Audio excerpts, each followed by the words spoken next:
आज नंद द्वारे बधैया बाजे, आज नंद द्वारे बधैया बाजे, आज नंद द्वारे।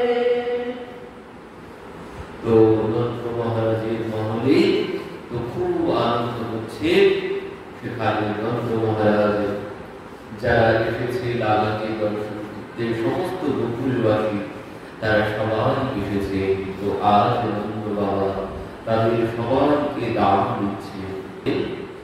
গোপাল গোকুল রক্ষায়ং নিরূপ্য মথুরাং গতো, নন্দঃ কংসস্য বর্ষিত্যং কর্মদাতুং পুরুদ্বহ। বাবা বললেন গোপাল গোকুল রক্ষায়াং নিরূপ্য মথুরাং গতঃ, হচ্ছে এই গোকুলবাসীকে রক্ষা করার জন্য কি করতে হয়?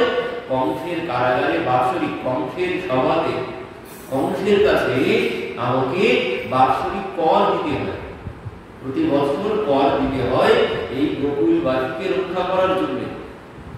গোপাল গোকুল রক্ষায়, গোকুলকে রক্ষা করার জন্য আমাকে প্রতি বছর কংসকে কর দিতে হয়, যে ইনকাম ট্যাক্স। তো বলছে সেই কর দেওয়ার দিন তোমাদের সাথে আনন্দ করতে করতে কবে যে চলে গেছে পার হয়ে, আমার কোনো কিছু মনে নেই। তো আমি ভুলে গিয়েছিলাম তোমাদের সাথে আনন্দ করতে করতে। তো আমি কংসের কর দিয়ে ফিরে আসি, ততক্ষণ তোমরা সবাই যেভাবে আনন্দ করছো সেভাবেই আনন্দ করো। কারণ কেন বললেন? কারণ আমার বাড়িতে উৎসব হচ্ছে, সবাই এসেছে। এখন যদি মালিক না থাকে বাড়ি, তাহলে বাড়িতে আর যারা এসেছে তারা কি আনন্দ করতে পারবে? তারা আনন্দ করতে পারবে না। তো সেই জন্য বাবা বলছেন দেখো তোমরা সবাই আনন্দ করতে থাকো, তোমরা যেভাবে আনন্দ করছো সেভাবেই আনন্দ করো। আমি যাব আর সঙ্গে সঙ্গে কর দিয়ে চলে আসবো। এটা তোমাদেরই বাড়ি, তোমাদেরই লালা, তোমাদের কোনো অসুবিধা নেই। তো গোকুলবাসী বললেন বাবা তুমি যাও, তোমার কোনো চিন্তা নেই, আমরা লালাকে দেখে রাখবো, লালা তো আমাদেরই লালা। তো এই বলে বাবা মথুরাতে গমন করলেন। এইদিকে বাবা যখন মথুরাতে গমন করেছেন, মথুরাতে গিয়ে বাবা কংসের ভবনে প্রবেশ করেছেন। দূর থেকে বসুদেবজি বাবাকে দর্শন করে ফেলেছেন। এবার দূর থেকে যখন বসুদেবজি নন্দ বাবাকে দেখেছেন, বসুদেবজি ভাবতে শুরু করলেন হায় হায়, নন্দ বাবা এখানে এই সময় কি জন্য এসেছেন? কারণ তিনি কেন চিন্তায় পড়েছেন? কারণ তার লাগা ওনার বাড়িতেই পড়ে আছে। আর কংস কি করেছে? কংসের প্রহিতা ঘোড়া, সেই পুতনা বালরা তিনি, কংস তার সমস্ত অনুচরদেরকে পাঠিয়েছে আর বলেছে যে 1 মাসের মধ্যে সমস্ত গোকুলে যত সন্তান জন্মগ্রহণ করেছে সবাইকে মেরে ফেলতে হবে। কারণ সেই যোগমায়া হাত থেকে যখন উপরে উঠে গেল, উপরে উঠে গিয়েই যোগমায়া বললে যে ওরে কংস মূর্খ, তুই কিম মায়া হতয়া মুন্ডা জাপ খলু তবন্তবে ইয়ত্ত্বাবা পূর্ব শত্রুর মা হিংসি কৃপণ বৃথা। ওরে মূর্খ, তুই এইভাবে ছোট্ট ছোট্ট বালকদেরকে তুই বধ করছিস, তো তোকে যে বধ করবে সে তো জন্মগ্রহণ করেই ফেলেছে। তুই এইভাবে ছোট্ট ছোট্ট বালকদের প্রাণ হরণ করিস না। আর যেই বলেছে সঙ্গে সঙ্গে কংস বলছে দেবী সে কোথায় জন্মগ্রহণ করেছে? দেবী বললেন ওরে আমি তোকে বলতে পারবো না কোথায় জন্মগ্রহণ করেছে, যদি তোর ক্ষমতা থাকে তো তুই খুঁজে বার কর। তো এই জন্য কংস কি করেছে? কংস সমস্ত গোকুলে এই তার অনুচরদেরকে পাঠিয়েছে আর বলেছেন সমস্ত 1 মাসের মধ্যে যত সন্তান জন্মগ্রহণ করেছে সবাইকে মেরে ফেলতে হবে, কেউ যেন বেঁচে না থাকে। তো এই সংবাদ নন্দ মহারাজ জানেন না, কিন্তু বসুদেবজি জানেন। তো এই জন্য বসুদেবজি চিন্তায় পড়েছেন, কারণ তার লালাকে তিনি নন্দ মহারাজের গৃহে দেখে এসেছেন। তো এই দেখেই তো বসুদেবজি চিন্তায় পড়ে গেলেন। এদিকে নন্দ বাবা কংসের সভাতে প্রবেশ করলেন। কংস নন্দ বাবাকে দেখেই বললেন, মহারাজ, আপনার এবছর কর দিতে এত দেরি হলো কেন? আপনার তো কোনোদিন এত দেরি হয় না, এবছর আপনার এত দেরি হয়ে গেল কেন নন্দ বাবা? যখন বলেছে, নন্দ বাবা বলছেন, মহারাজ আর বলবেন না। কেন, কি হয়েছে? বলছেন, আমার বাড়িতে খুব আনন্দ, আমার বাড়িতে খুব আনন্দ হয়েছে। বললেন, কিসের আনন্দ? বলছেন, মহারাজ, আমার বাড়িতে আমার লালা হয়েছে, তো সেই খুশিতে আমি ভুলেই গেছি। আপনার কর দেওয়ার দিন যে পার হয়ে গেছে আমার খেয়াল নেই। তো এই কথা শ্রবণ করেই কংস বলছেন, তাই নাকি? আপনার ঘরে এই বয়সে লালা হয়েছে? নন্দ মহারাজ বলছেন, হ্যাঁ মহারাজ, আমার এই বয়সেই লালা হয়েছে। আমি তো সমস্ত আশা ছেড়েই দিয়েছিলাম, কিন্তু সাধু সন্তের কৃপাতে আমার ঘরে লালা হয়েছে। তো এই কথা যেই নন্দ বাবা বলেছেন, কংস বলছেন, মহারাজ, তেরো লালা যুগ যুগ জিয়ে, তোমার লালা দীর্ঘজীবী হোক। নন্দ মহারাজ কংস আশীর্বাদ দিয়ে দিলেন তারই শত্রুকে, তারই কালকে তিনি আশীর্বাদ দিয়ে দিলেন। তিনি তো জানেন না যে কাকে আশীর্বাদ দিচ্ছেন, তো সে আশীর্বাদ দিয়ে দিল, বাবা তোমার লালা দীর্ঘজীবী হোক। তো এবার নন্দ বাবা কর দিলেন, কর দিয়ে বাড়িতে চলে গেছেন। এবার বাইরে যেই এসেছেন সেই দেখছেন বসুদেবজি দাঁড়িয়ে আছে। সঙ্গে সঙ্গে বসুদেবজির কাছে গিয়ে বলছেন, বন্ধু কেমন আছো বলো। যেই বলেছে, বন্ধু কেমন আছো বলো, বসুদেবজি বলছে, বন্ধু তোমার বাড়িতে এত খুশির খবর, এত আনন্দের খবর, তুমি আমার কেমন বন্ধু? তুমি তো সেই সংবাদ আমাকে দিলে না। যেই বলেছে সঙ্গে সঙ্গে নন্দ বাবা বলছেন, বন্ধু আমার বাড়িতে তো খুশির খবর, আমার বাড়িতে খুব আনন্দ, কিন্তু তোমার যে আটটি সন্তান হয়েছিল, 7টি পুত্র হয়েছিল, 1টি কন্যা হয়েছিল, আবার সেই কন্যা নাকি আকাশে উঠে গেছে। তো এই সমস্ত কিছু শোনার পরে আমার বুকে আমি জোর পাইনি যে এত দুঃখের মাঝে আমি আমার এই একটা লালার খুশির খবর তোমাকে দিই কি করে। এই জন্য বন্ধু তুমি কোনো কিছু মনে করো না, তুমি কোনো কষ্ট পেও না বন্ধু। আমি এই জন্য দিতে পারিনি, কারণ আমার একটা লালার খুশির সংবাদ, আর তোমার যেখানে 8টি সন্তান কংস হত্যা করেছে, এই দুঃখের মাঝে আমি আমার সুখের সংবাদ দিই কি করে। এই জন্য বন্ধু আমি তোমাকে সংবাদ দিইনি বন্ধু, তুমি কোনো কিছু মনে করো না। তো বন্ধু আমারই লালা তোমার লালা। আর যেই বলেছেন বসুদেবজি বলছেন, হ্যাঁ বন্ধু তুমি ভাবছো আমি কষ্ট পেয়েছি, কংস আমার 8টি সন্তানকে হত্যা করেছে তাই? না না বন্ধু, আমার মধ্যে কোনো কষ্ট নেই, কারণ আমি যখন শ্রবণ করেছি তোমার ঘরে লালা হয়েছে, এই সংবাদ শ্রবণের পর আমার আর কোনো দুঃখ নেই। তোমার যেমন আনন্দ হয়েছে আমারও ঠিক অমনই আনন্দ হয়েছে, আমার মধ্যে কোনো দুঃখ নেই। আমারও মনে হয়েছে যে তোমার লালাই আমার লালা। নন্দ মহারাজ বলছে, হ্যাঁ বন্ধু আমার লালাই তোমার লালা। কিন্তু নন্দ মহারাজ বললেন, কিন্তু বসুদেবজি তো সেটা জানেন, নন্দ মহারাজ তো জানেন না। বসুদেবজি বলছেন, হ্যাঁ বন্ধু তোমার লালাই তো আমার লালা। কিন্তু নন্দ মহারাজ এনার কথা কোনো কিছু বুঝতে পারলেন না। নন্দ মহারাজ সান্ত্বনা দেওয়ার জন্য বলেছিলেন যে আমার লালাই তো তোমার লালা, তোমার কষ্টের কোনো কারণ নেই। কিন্তু বসুদেবজি সেটি তো জানেন যে তোমার লালাই আমার লালা, কিন্তু নন্দ মহারাজ কোনো কিছু জানতে পারলেন না। এবার কথায় কথায় বসুদেবজি প্রসঙ্গ তুলেছেন, বলছেন, বন্ধু আমি কিন্তু ওই হস্তরেখা বিচার করতে জানি, আমি কিন্তু খুব জ্যোতিষ বিদ্যা জানি, খুব ভালো জ্যোতিষ বিদ্যা জানি আমি।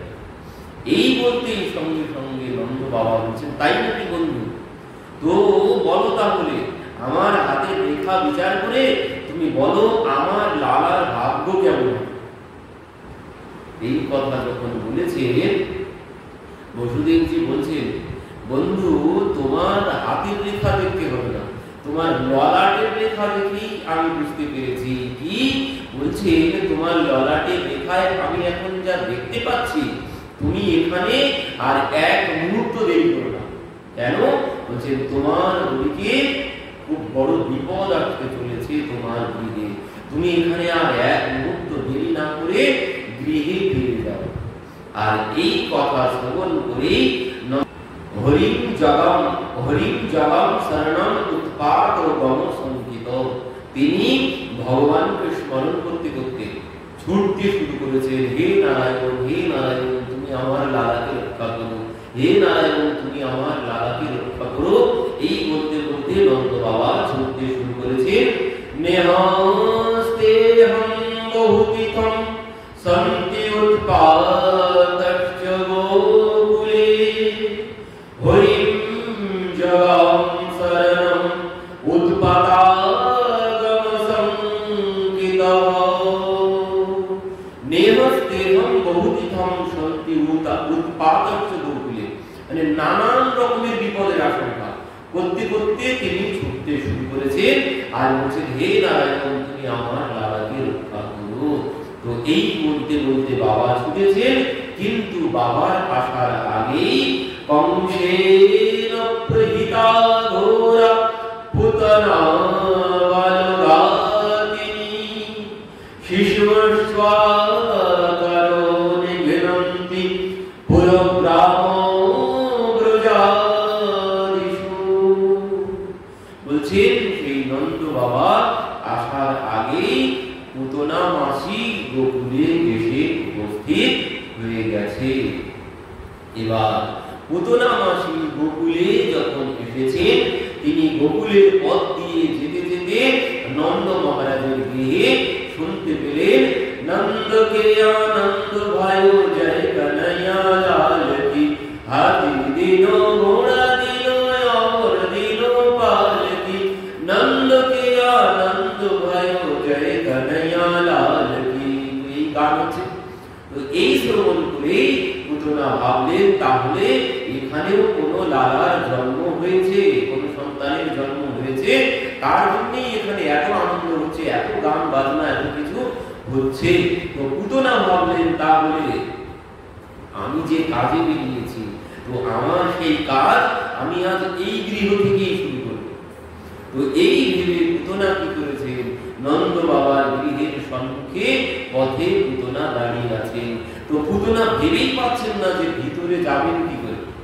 তো এমন সময় দাঁড়িয়ে থাকতে থাকতে কি হয়েছে, সেখানে এক দল গোপীরা নন্দ বাবার বাড়ির দিকে যাচ্ছিলেন। তারাও গান করতে করতে ব্রজ মে রহি জয় জয়কার নন্দ ঘর লালা যায়ো হ্যায়, ব্রজ মে রহি জয় জয়কার নন্দ ঘর লালা যায়ো হ্যায়, লালা যায়ো হ্যায় যশোদা কনৈয়া যায়ো হ্যায়, ব্রজ মে রহি জয় জয়কার নন্দ ঘর লালা যায়ো হ্যায়। তো এক দল গোপীরা গাইতে গাইতে চলেছে। তো পুতনা দেখলেন এই হচ্ছে শুভ সুযোগ এসেছে।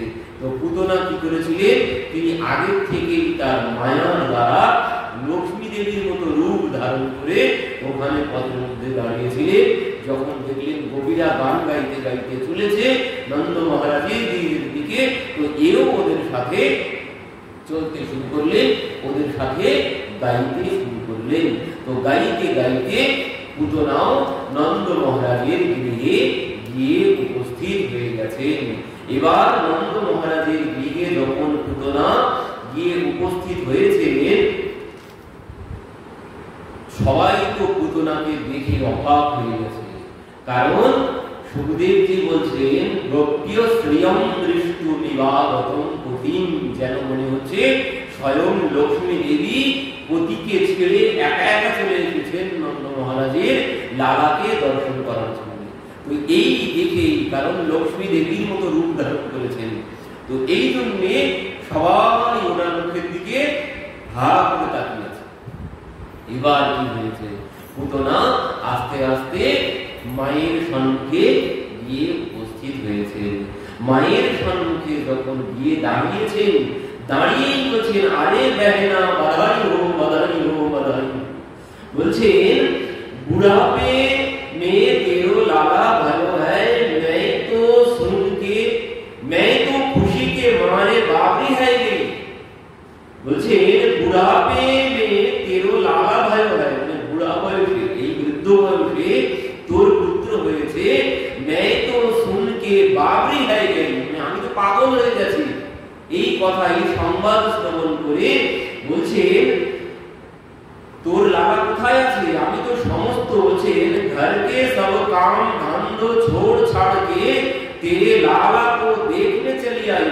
বলছেন, ঘরের সমস্ত কাজ কর্ম সব ছেড়ে দিয়ে তোর লালাকে দেখতে ছুটে চলে এসেছি। বোন, তো বল তোর লালা কোথায় আছে? এদিকে মা তো হা করে না মুখের দিকেই তাকিয়ে আছে। মাও ভাবছেন হয়তো স্বয়ং লক্ষ্মী দেবী বৈকুণ্ঠ থেকে আমার গৃহে এসে উপস্থিত হয়েছে। কিন্তু পুতনা গিয়ে বলছে, বোন কেমন আছিস বল। প্রথমে গিয়ে বলেছে, আর যেই বলেছে বোন কেমন আছিস বল, মা ভাবছেন হায় হায়, এ আবার কোথা থেকে? পুতনা বলছে, তুই আমার মুখের দিকে এইভাবে কি জন্য তাকিয়ে আছিস? তুই কি আমাকে চিনতে পারছিস না? এবার মা বলে কি করে যে আমি তোকে চিনতে পারছি না? কারণ এসেছে এত আনন্দ পেয়ে, আমার লালাকে দর্শন করতে এসেছে, তাকে আশীর্বাদ দিতে এসেছে। তো মা ভাবছে আমার হয়তো বয়স হয়ে গেছে, হবে কোথাকার জেঠুতো ফুটুতো কোনো বোন হয়তো হবে, তো আমার বয়স হয়ে গেছে, আমি ভুলে গেছি। তো এই জন্য মা সঙ্গে সঙ্গে বলছেন, ও ঠিক আছে বোন, যা যা তুই যা, আমার লালা তো ঘরের মধ্যে আছে, দোলনার মধ্যে শুয়ে আছে, তো যা তুই তাকে আগে দেখে আয়, আর আস্তে আস্তে যাবি, যাতে আমার লালার ঘুম না ভেঙে যায়। তো তুই তাকে আস্তে আস্তে গিয়ে আশীর্বাদ দিয়ে চলে আয়, তারপর একসাথে বসে কথা বলবো, তারপর তোর পরিচয় নেবে। তো এই বলেই পুতনা ভিতরে প্রবেশ করেছে। এবার যেই ভিতরে প্রবেশ করেছে, ওদিকে ভগবান তো দোলনার মধ্যে শুয়ে শুয়ে খিলখিল করে হাঁটছিলেন। এখন যেই পুতনা এসেছেন, সঙ্গে সঙ্গে ভগবান, পুতনা ভগবানকে দেখার আগে ভগবান পুতনাকে দর্শন করেই সঙ্গে সঙ্গে